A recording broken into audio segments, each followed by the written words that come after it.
아멘. 자, 오늘은 남은 자들의 믿음 시리즈를 마지막으로 마치도록 하겠습니다. 우리 영일교회가 이 남은 자들에 대한 믿음을 첫 번째로 시작한 연도와 달을 여러분 혹이라도 기억하시나요? 2020년 9월 27일 날 우리가 처음으로 시작했습니다.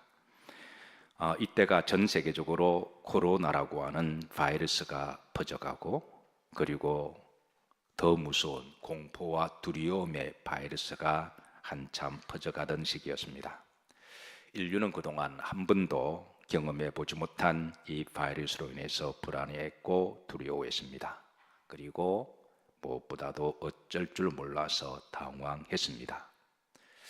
이런 시대에 교회들조차도 어찌할 바를 몰라서 갈팡질팡하기도 했습니다. 사실 이 코로나 바이러스로 인해서 가장 치명적으로 이제 연약한 곳이 있다면 아마 교회이지 않았을까 그렇게 생각합니다.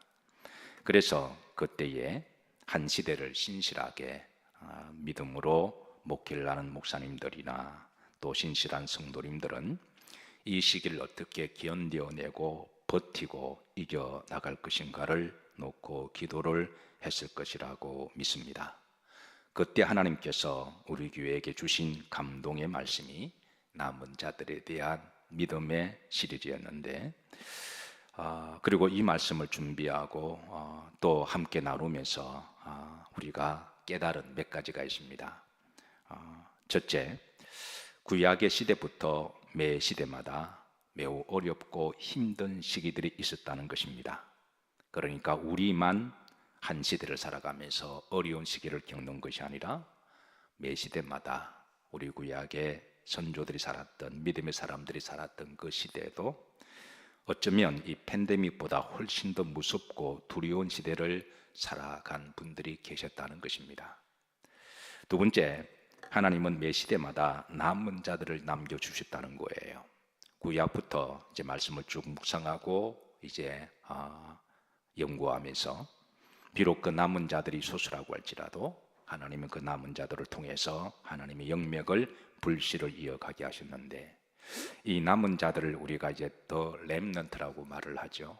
다양한 이제 말로 표현됩니다. 때로는 거루특이라고 표현하기도 하고, 때로는 거룩한 씨라고도 말씀하기도 하고, 또 10분의 1이라는 표현을 통해서 남은 자들에 대하여 영적 의미를 드러내고 있습니다. 자, 셋째, 때가 되면 이 어려운 시기도 이 또한 지나가리라 라고 하는 영적 레슨입니다. 그러나 중요한 것은 분명히 이 또한 지나가리라, 이 하나님의 말씀이 어려운 시기가 반드시, 이 고난의 시기가, 힘든 시기가 반드시 지나갈 텐데, 그 어려운 시기가 지나가면서 우리가 바라고 소망하는 것은 우리의 믿음도 지나가지 않기를, 우리의 신앙도 같이 휩쓸리지 않기를 우리가 기도하고 소망하면서, 이 반드시 어려운 시기는 지나가지만 그래도 믿음 우리가 꽉 붙들고 남아있기를 소망했습니다. 우리가 그때 기도한 대로, 그때는 무척 힘들었지만 그러나 반드시 또한 지나가리라, 우리가 이렇게 말씀을 함께 나누었고, 그 말씀대로, 성경 말씀대로 이제 역사의 뒤안길이 되었고 그 시기는 지나갔습니다. 그런 시기에도 하나님 우리 영렬교회를 사랑하셔서 끝까지 이제 제단의 불을 밝히고 믿음으로 남아있게 하셨으니, 하나님께서 특별히 여러 성도님들, 남아있는 자들을 귀하게 보실 줄로 믿습니다.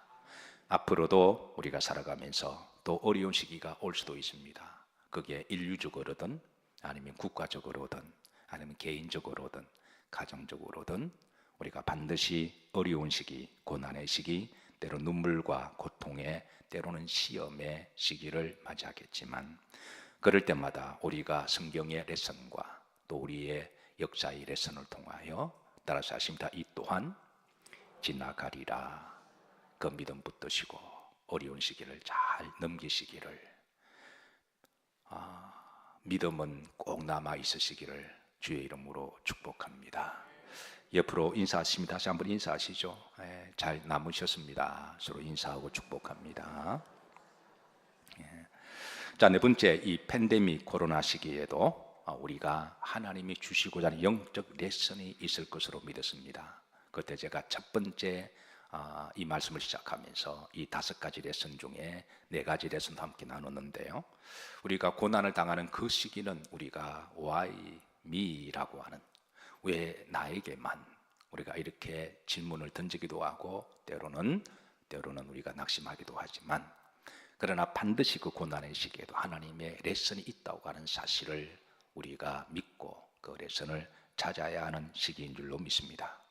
코로나를 보내면서 우리가 하나씩 깨달은 것 중에 하나가 일상의 평범한 생활들이 평범한 것이 아니라 얼마나 소중하며 하나님의 은혜이며 기적임을 고백했습니다. 오늘 특별히 이제 찬양이 일상이라고 하는 찬양이었죠. 그래서 일상의 평범한 삶은 그냥 평범한 것이 아니라 매 순간마다 하나님의 은혜임을, 그리고 하나님의 기적임을 다시 한번 기억하고 일상을 매 순간마다 복되게 믿음으로 가치 있게 그렇게 잘 지내시기를 주의 이름으로 축복합니다. 마지막 5번째 함께 나눴던 말씀은 이런 시대에 다른 교회는 우리가 몰라도 그런 그 교회들이 각자 알아서 해야 될 사명이라고 한다면 적어도 우리가 섬기는 우리 교회, 내가 섬기는 내 교회, 우리 영일교회만큼은 이제 영맥을 이어가는 교회가 되기를 기도하자 그랬습니다.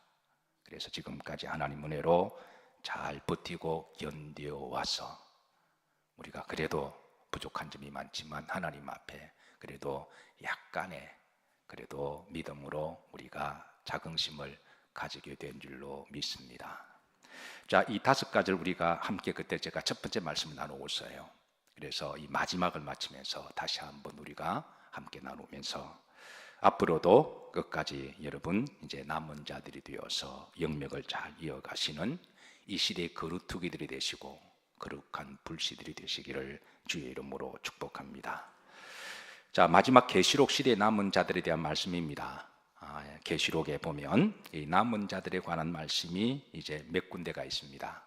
우선 오늘 우리가 봉독했던 계시록 2장 26절에 보면, 자, 다 같이 합독하십니다. 이기는 자와 끝까지 내 일을 지키는 그에게 그랬습니다. 이게 보면 2가지입니다. 어떤 자와 이기는 자. 이기는 자. 결론은 버킹금이 아니라 결론은 어떤 식으로든 이겨야 됩니다. 우리가 때로는 시험 들 수도 있고 때로는 넘어질 수도 있습니다. 그러나 결론은 이기는 자가 되어야 됩니다. 그리고 끝까지 내 일을 많은 자에게 지키는 그에게, 우리가 이길 뿐만 아니라 하나님이 우리 각자에게 주신 사명, 그 소명의 자리에서 그게 찬양의 자리든 그게 뭐 어떤 자리든 간에 우리가 주신 그 사명을 잘 감당하며 끝까지 이기고 버티고 승리하시기를 주의 이름으로 축복합니다. 근간에 카타르에서 전해오는 행복한 소식들이 있습니다.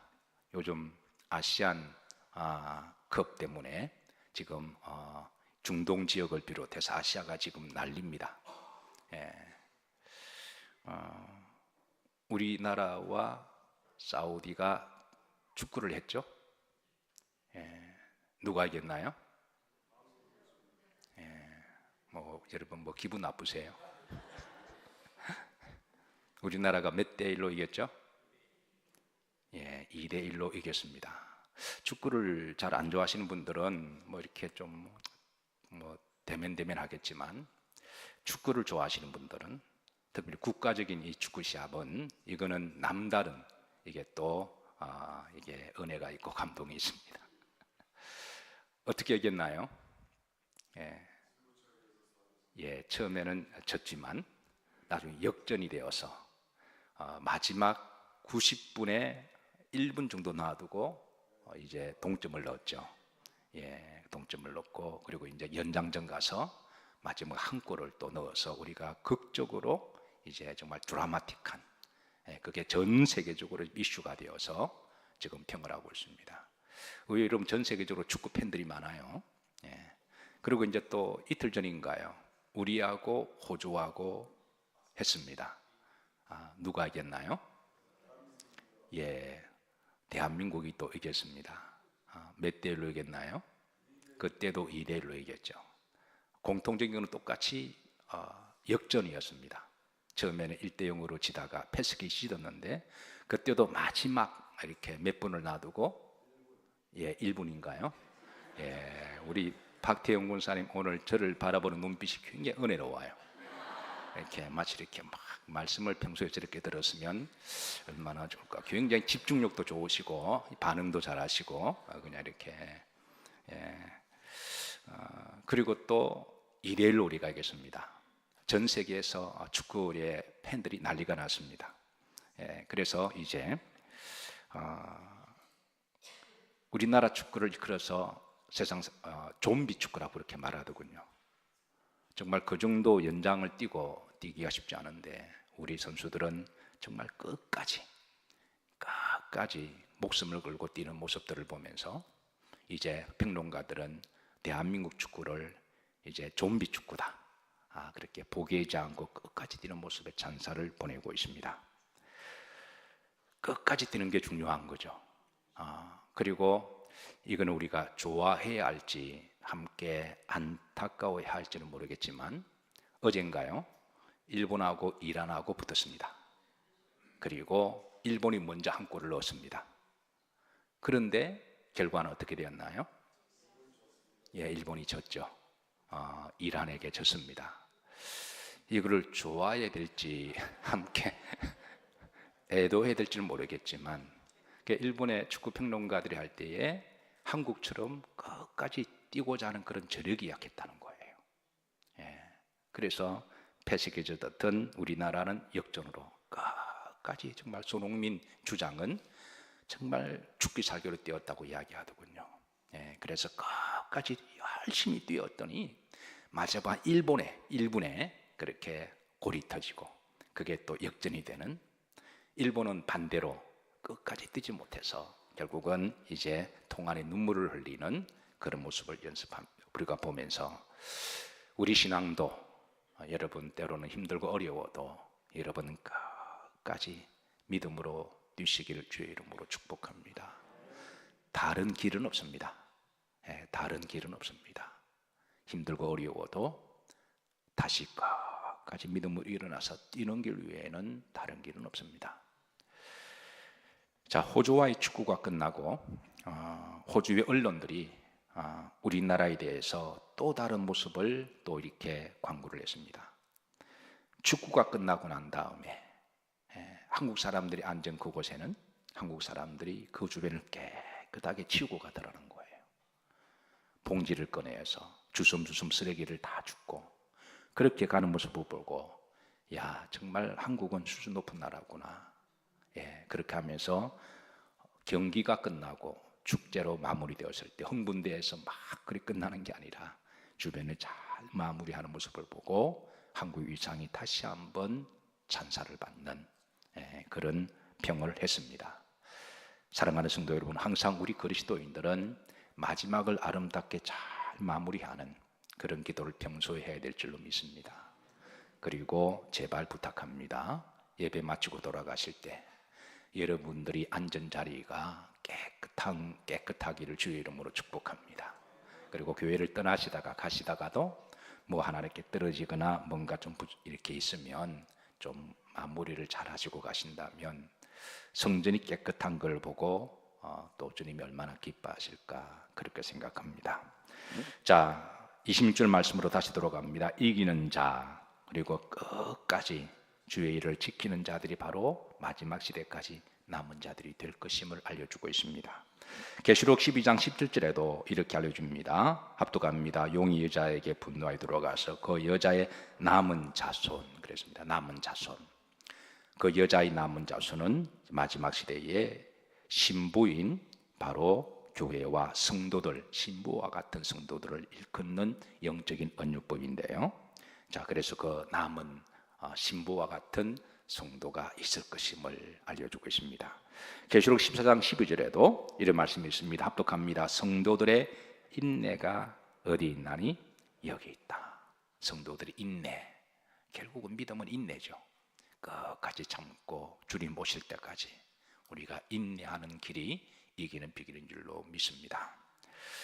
자, 계시록 21장 7절입니다. 이제 마지막에 이 남은 자들에 대한 말씀을 다시 한번 이기는 자로 반복해서 말씀하십니다. 21장 7절입니다. 합독합니다. 이기는 자는 이것들을 상속으로 받으리라. 나는 그의 하나님이 되고 그는 내 아들이 되리라.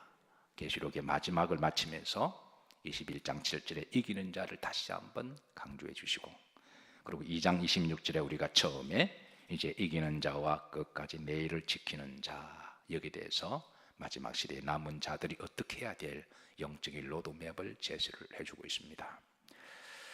자, 계시록은 마지막 시대의 특징에 대해서 두 가지를 알려주고 있는데, 그때는 노아 시대와 같을 것이다. 마태복음 24장 37절에 보시면 합독합니다. 노아의 때와 같이 인자 이맘도 그러하리라. 자, 이게 노아의 때와 같다. 38절에 그다음 보시면 사람들이 먹고 마시고 장가들고 시집가고, 주님은 먹지 말라는 말씀도 아니고 장가가거나 시집가라는 말씀도 아닙니다. 이는 마지막 시대를 살아가면서 세속화되지 말라는 말씀입니다. 세속화되면 이제 이런 먹고 마시고 장가가는 게 우리가 인생의 목적이 되어버리면, 우리의 목적은 주님이 오시는 날까지 끝까지 믿음 생활을 잘하고 이기는 것이 신앙의 목적이 되어야 되는 거죠. 그 목적을 지키면서도 우리가 뭐 드실 것은 드시고 또 일상생활을 하실 것은 하셔야 되는 것이죠. 여러분, 열심히 사시면서 열심히 우리는 살아야 됩니다. 그러나 세속화되는 것은 늘 조심하십시다.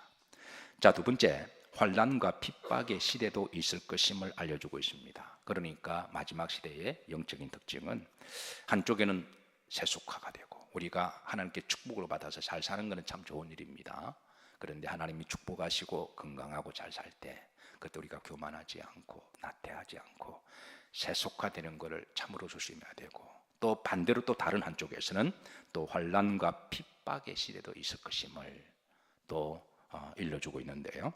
우리 기독교 선교 단체 중에 WWL이라고 하는 단체가 있습니다. World Watch List라고 하는, 이걸 이제 우리나라 말로 번역하면 이제 전 세계를 영적인 파수꾼이 되어서 이렇게 잘 분별하는 선교 단체라고 말할 수가 있습니다.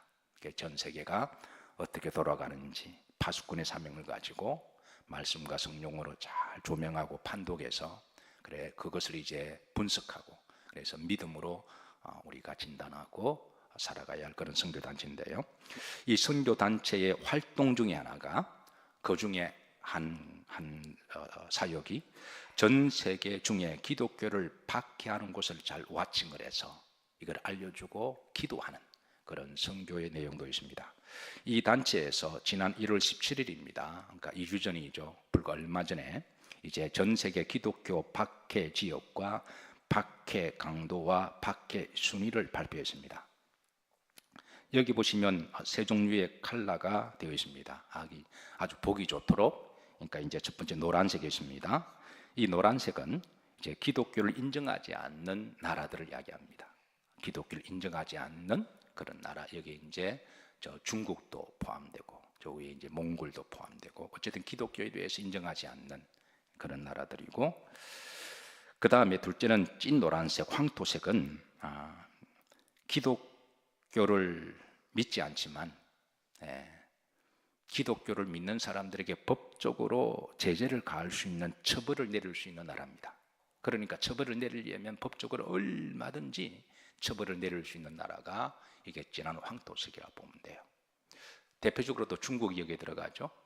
중국은 종교의 자를 인정하는 것 같지만 필요하면 얼마든지 기독교를 법적으로 이렇게 제재를 가할 수 있는 게 바로 이 중국이 여기에 포함되죠.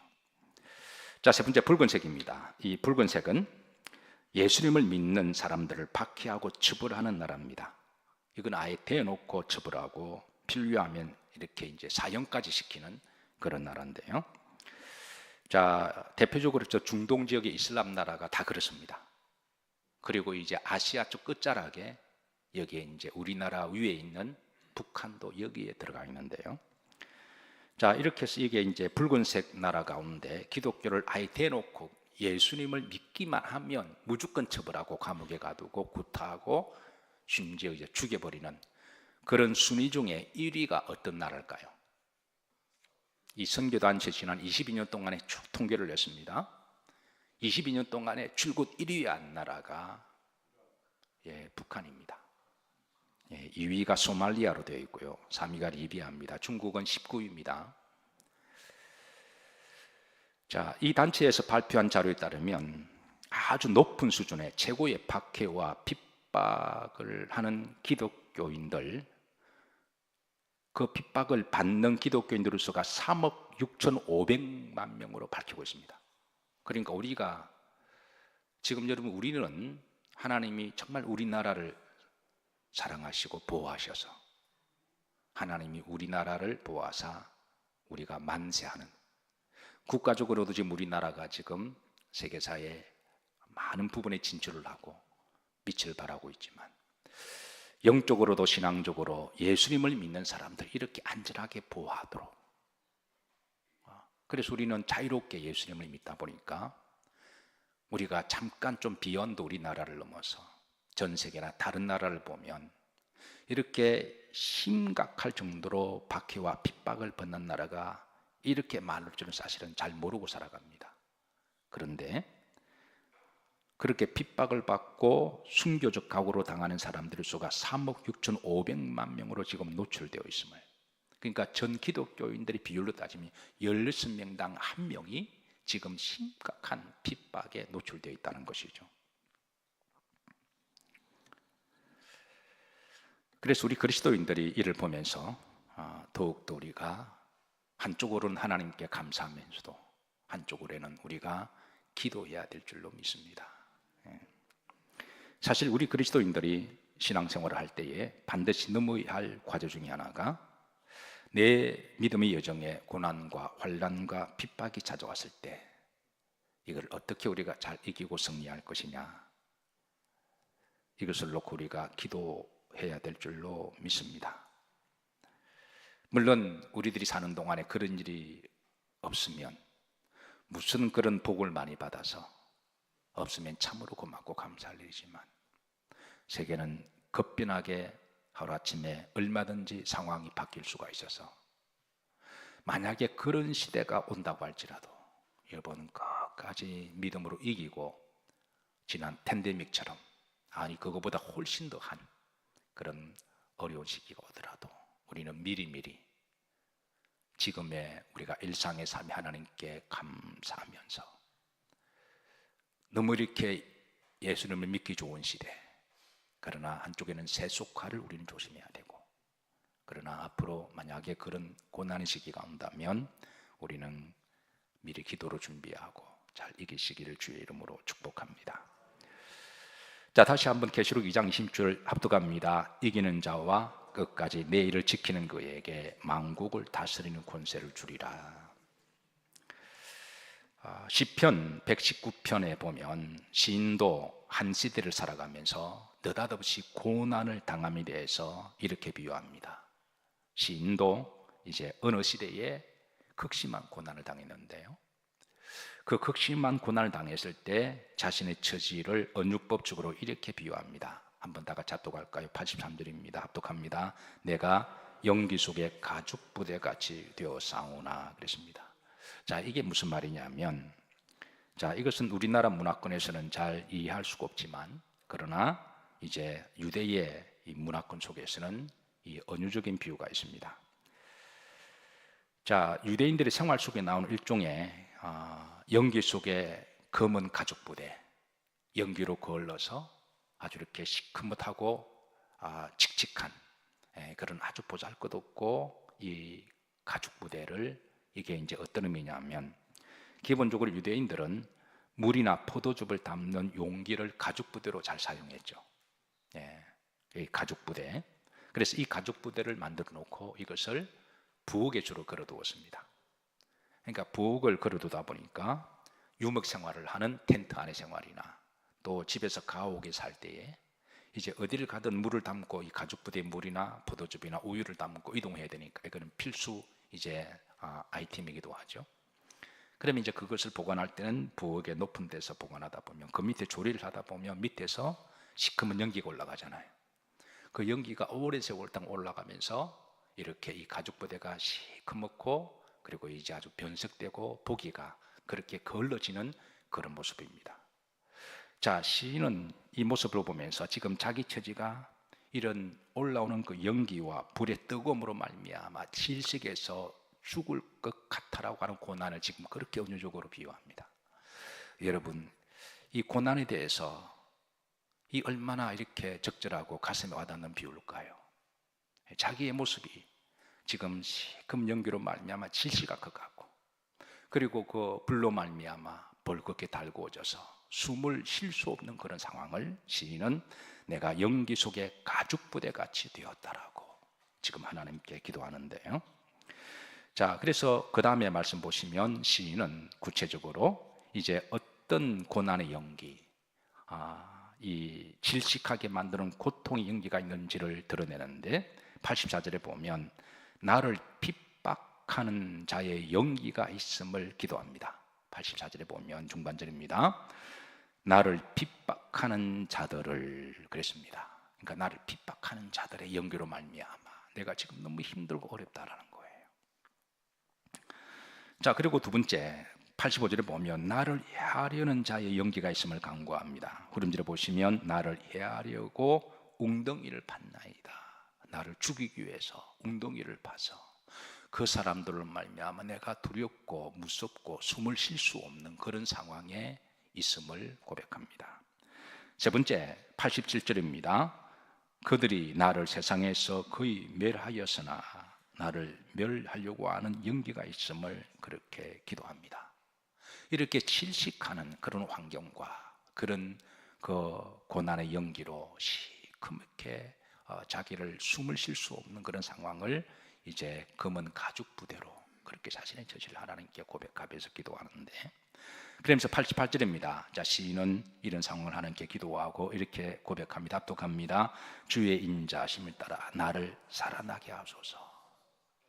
지금 숨 쉴 수 없는 그런 질식한 이 환경에서 하나님이여 나를 긍휼히 여겨주시고 나를 인자함을 베풀어 주셔서 숨이라도 쉴 수 있게 해주시고 나를 살아날 수 있도록, 여기는 단순하게 육체적인 생명을 말하는 뿐만 아니라 바로 믿음에 대해서도 영에 대해서도 하나님 앞에 내가 이런 상황 속에 하나님을 원망하거나 이 고난과 함께 내 믿음도 지나가지 않기를 하나님이여 나를 살려주시고 이 어려운 가운데 내가 잘 버티고 견딜 수 있도록 시인은 그렇게 기도합니다. 이런 상황 속에서도 그는 믿음으로 살아남기 위해서 87절에 보시면 자 이렇게 그가 기도합니다. 후렴절에 보시면 합독합니다. 나는 주의 법도들을 버리지 않으야사오니. 내가 하나님을 버리거나 말씀을 버리거나 기도를 버리거나 믿음을 버리지 않았다라는 거예요. 이런 숨을 쉴 수 없는 조여들은 그런 질식하는 고난의 환경 속에서도 내가 주님을 떠나거나 믿음을 떠나거나 믿음의 자리를 떠나거나 그러지 않고 하나님의 말씀을 붙들어서 끝까지 그 믿음의 자리를 버티고 견디고, 그런 고백이 시인이 그렇게 합니다. 주님 내가 버리지 아니하사오니. 이거는 과거 시제죠. 그러니까 그렇게 버텼다라는 거예요. 하나님께서는 이 시인의 기도를 들으시고 이제 시간이 되어서 이제 하나님은 질식케 하는 그런 악인들을 하나님이 심판하시는데, 그 질식케 하는 그 연기들을 심판하실 때 하나님 뭐로 심판하실까요? 바람으로.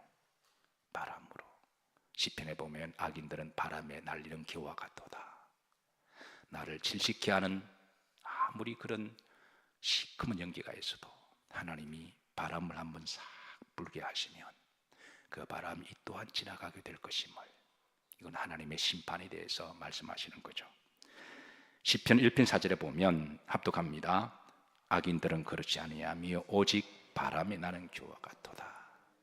그러니까 바람은 하나님의 심판을 이야기하죠. 기어는 악인을 의미합니다. 그러니까 아무리 시커먼 연기가 내 환경에 있어도, 자욱한 전쟁의 연기가 가득 메우고 있어도 하나님의 바람이 한번 싹 부시면 언제 그랬냐는 듯이 한치 앞도 보지 못하는 해문은 쫙 그치고 하나님께서 그렇게 악인을 심판하시고 하나님 의인을 다시 숨쉬게 하시고 다시 자유롭게 하시고 하나님 다시 살아나게 하시는 것, 바로 시인은 그 믿음으로 승리했습니다. 계시록을 마치면서 이제 다시 2장 26절에 이기는 자와 끝까지 내 일을 많은 자들에게, 지키는 자들에게 그렇게 만국을 다스리는 권세, 하늘나라의 상급을 주실 것임을 말씀하시고, 그리고 마지막 21절에 이렇게 마무리가 됩니다. 자, 계시록의 맨 마지막은 이렇게 해서 딱 정리가 됩니다. 합독합니다. 주 예수님의 은혜가 모든 자들에게 있을지어다. 아멘. 그러니까 주 예수님의 은혜가 이 말씀을 듣는 모든 사람들에게 끝까지 믿음으로 잘 승리하고 남아있기를 원하노라 라고 하나님의 이 권면의 말씀과, 그리고 우리가 여기에서 우리 모두가 아멘 할 수 있기를 소망합니다. 마지막 피리오드를 딱 찍을 때, 내 인생에 언젠가는 피리오드를 딱 찍어야 할 때, 그때 우리가 교만이 아니라 그래도 자신 있게 아멘으로 딱 찍을 수가 있고, 팬데믹은 지나갔습니다. 다른 교회는 몰라도 저는 우리 영일교회는 그렇다고 완벽한 교회는 아니지만 부족한 점도 있지만 그래도 우리가 이 어려운 시기를 함께 지나오면서 그래도 우리는 아멘, 우리가 이 피리어드를 그 기간 동안에 찍은 교회인 줄로 믿습니다. 예. 그리고 앞으로도 우리가 살아가다가 질식할 것 같은 그런 고난과 어려운 시기가 오더라도 역사적 교훈과 오늘 말씀을 기억하시고 여러분 잘 이기시기를 주의 이름으로 축복하고, 그리고 언젠가는 우리가 하나님 앞에 설 때도 주님의 소원처럼 예수님의 은혜가 우리 모두에게 있으시기를 주의 이름으로 축복합니다. 잘하셨습니다. 잘 남으셨고